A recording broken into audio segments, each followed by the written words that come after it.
Hi, good evening. It's Thinking Slow group. I wanted to do a quick video about this story that we keep hearing that COVID now is a pandemic of the unvaccinated and the hospitals have only unvaccinated people in them. That's not true, and that conclusion and that storyline is actually derived by twisting out of all recognition the definitions of what it means to be unvaccinated, and I'm going to try and show you in the next 15 minutes how that's done. So starting off on this chart from Public Health Ontario, this is the number of cases on the left in this bar, where you have a very large number is what they define as unvaccinated, and then the small bit at the top, the grey bar, is the fully vaccinated.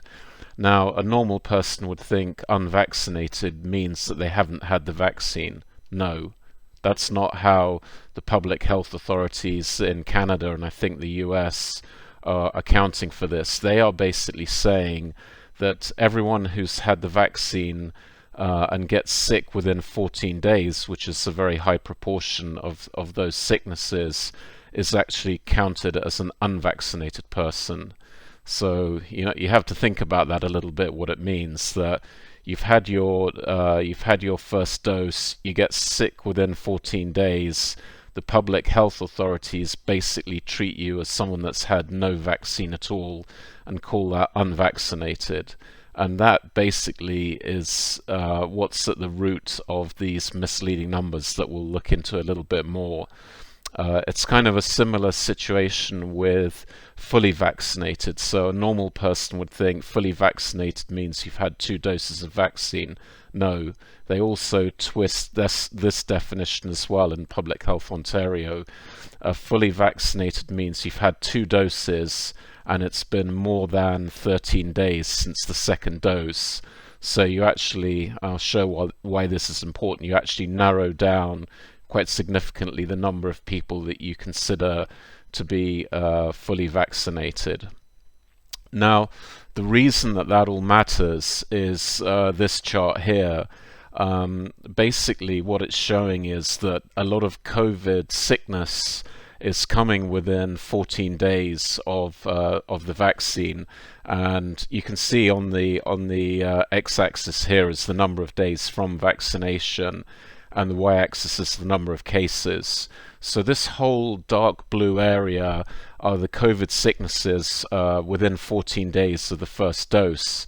And, round numbers, that's about half of the total illnesses. So you've got somewhere around about 37,000 total cases post-vaccination.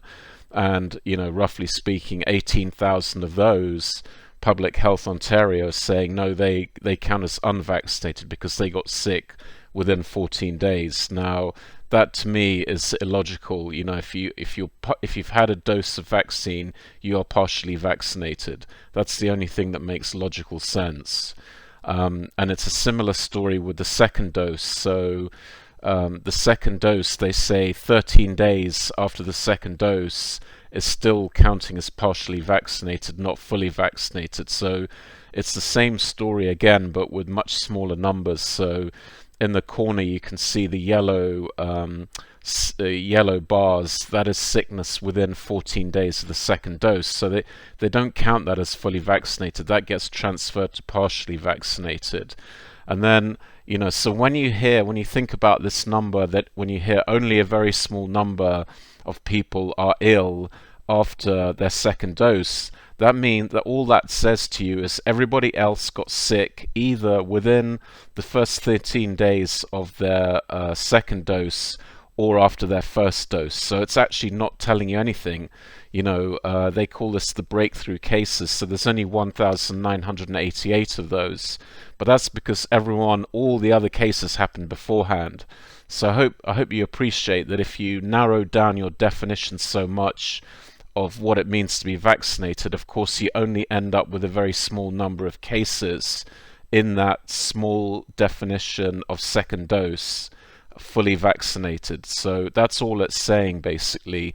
And when they delete the cases, they also delete all the hospitalization and all the deaths associated with those dark blue bars and those yellow bars. So what it basically says is, hey, you know, the fully vaccinated don't get ill, and the partially vaccinated are very rarely ill, and very few hospitalizations and very few deaths. And that all that's telling you is that they take this big blue chunk and call it unvaccinated. That's what's going on basically. And you can see that in this chart here. So the headline numbers from their reports on hospitalization are 92.6% of those being hospitalized are unvaccinated. Now, if you actually look at the data set in the appendix, the number falls down to 84%. I don't know what the difference is, but what we see in the UK is probably more realistic, where they actually split the categories into fully vaccinated means you've had 2 doses, and partially vaccinated means you've had 1 dose. It kind of makes sense. And in the UK, you can see basically 25% of hospital admissions are fully vaccinated, 15% are partially vaccinated, and roughly that leaves 60% unvaccinated. Now, that number also is at a point in time, which is more or less now, roughly speaking. But you know, there's also a dynamic here where you started obviously 2021 with everyone being unvaccinated. So actually this dynamic to get to this outcome means you're seeing more and more fully vaccinated and partially vaccinated going into hospital. The average over 6 months are these numbers here: 25% fully vaccinated, 15% partially vaccinated. But that's at the end of the 6-month period, so it's sort of going from naught to a higher number in order to end up at that average. But in any event, you're seeing numbers that are nothing like the headline figures that we're fed by the public health authorities and by the media. They're very misleading, and they're only based on completely illogical and twisted definitions. Here's another one. We're constantly told about the effectiveness of the vaccine. I can't say too much about this chart because it's on YouTube, but basically you can see a very close correlation between the number of cases in blue and the vaccination program in 2021. It's a different scale. You know, there's been a very high number of vaccinations, but the actual shape of that curve is almost identical, and it's a pattern you see a lot. Basically, once a mass vaccination program starts, when the virus is still present, you get these spikes of cases. It's a pattern repeated over and over. You've seen it in Russia and Hungary and in other places as well.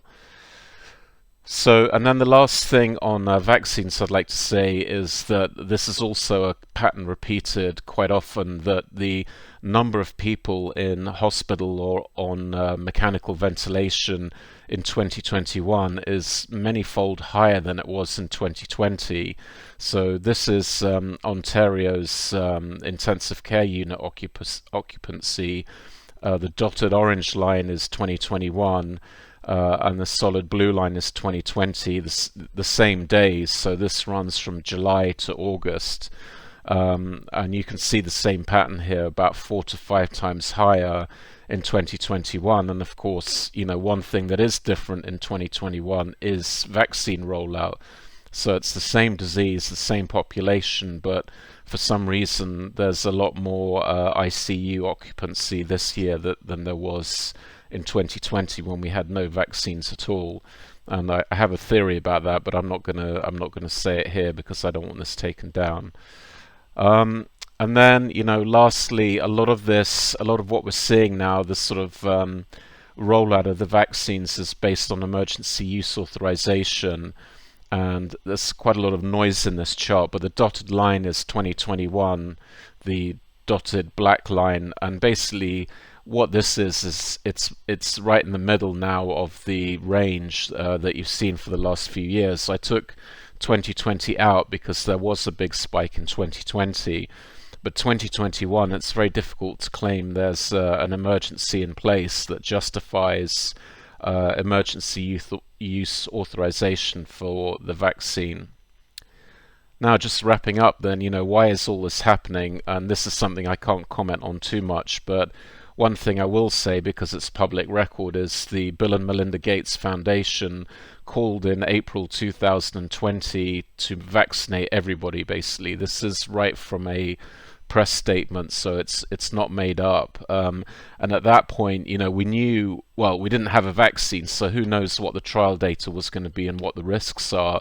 But already at this point, we knew that this is very heavily age dependent. So we knew then that, really this is something quite serious for the over 70s and immunocompromised. But we knew for younger people, COVID it's not an existential threat. So even knowing those things, the foundation's saying everybody's got to be vaccinated around the world. And one way or another, that is what is happening, basically. And I don't want to speculate on links and why that is, but I have to just observe that this is the reality. Somebody says something, they set out a goal that on the face of it doesn't make sense, and then it's implemented. So go figure. So just wrapping up then, basically, 2020 we were beaten over the head with the dangers of COVID, and a lot of the numbers we know now, and I guess some of us knew then, were inflated. So it's a long story about how the deaths were counted and how the cases were counted, even how hospital admissions were counted, but they were all erring towards the side of making those numbers big. Now you've got 2021 with the vaccines, you've got exactly the flip side of that process. So, definitions are changed, timings are changed in order to make the cases and hospitalizations appear as if they're only amongst the unvaccinated. And I've explained the key reason for that is you take the bunch of cases that you have within 14 days of vaccination and call that unvaccinated. That's really which cup is the ball under. That is the nature of that trick, basically. And so think about those things. Don't just buy the official narrative, this is safe and effective. Look, you have to unfortunately peel back the onion and look at some underlying data. And I would also recommend listening to these scientific experts who are really world leaders in their field, Bhakti, Yade, Malone, Montagnier. These are serious scientists. So when you're told, the science all supports a mass rollout of vaccines, that's not true, because you've got other very important voices saying, listen, we need to look at this and think about it, and there's risks involved. So it's not 100% consensus on this, so do some homework, essentially. And just, the two data points that I put out there, that you see cases will often go up at the same time as vaccination, and you have this odd reality, and it's a reality repeated in different countries, that ICU and mechanical ventilation occupancy is much higher in 2021 than it was a year ago with no vaccines. So those are simple facts. I've got a longer video on another channel that actually puts forward some explanations for those things, but knowing the way this channel operates, I'm not really able to go into that in too much detail. Anyway, I hope that's enough. So when you hear that it's a pandemic of the vaccinated and they're taking up 95-96% of hospitalizations, know that that's not true, and know that that's just based on twisted definitions. That's the main message. And as we always finish up on every video, stay free, because that is going to be much more important ultimately than staying safe. You will not be safe if you don't have freedom and you live in a totalitarian society. I can guarantee you that is not safe. So stay free. Thanks very much. Goodbye.